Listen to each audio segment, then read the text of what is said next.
Mbola ilay tetezan'ny Golden Gate Bridge raha dika amin'ny teny gasy dia hoe tetezana volamena eto San Francisco, California aty États-Unis hatrany no entiko hitsondrananao mitsangatsangana eto indray rehefa nitsidika anazy tamin'ny andro hariva antsika omaly dia hojerentsika fa tena menamena tokoa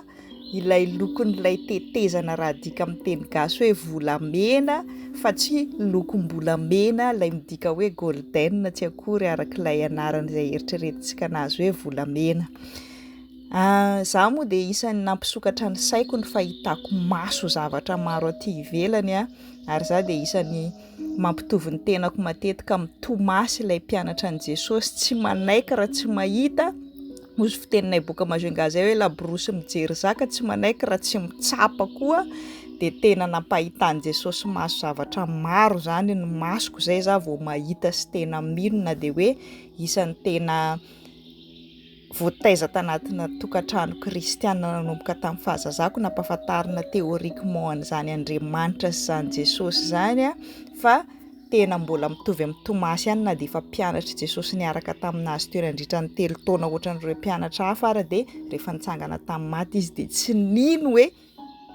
zaho izy tsy manaika raha tsy atsatoko eo amin'ny tanan'ilay ny fantsihana iny ny tanako izay vao mino zaho hoe tena nitsangana tokoa izy.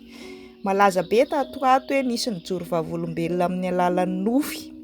isan'ny na confirmation ny fiantsoana ho lasa mpiandry za koa dia tena tamin'ny alalan'ny nofy nandritra ny fotoana lavalava no ny confirmer ny fiantsonanakao mpiandry fa tsy manan-kery loatra sy maharesy lahatra antsika génération ankehitriny ny resaka nofy sy ny angano fa efa betsaka amintsika no lasa te hinon'ny siansy ary indrindrandrindra lasa ny intelligence artificielle no inoantsika ka sady hoentiko mitsangatsangana en direct mihitsy ny telefonako no anaovako an'ireto enregistrement reto io zoom ataoko io dia olona be dia be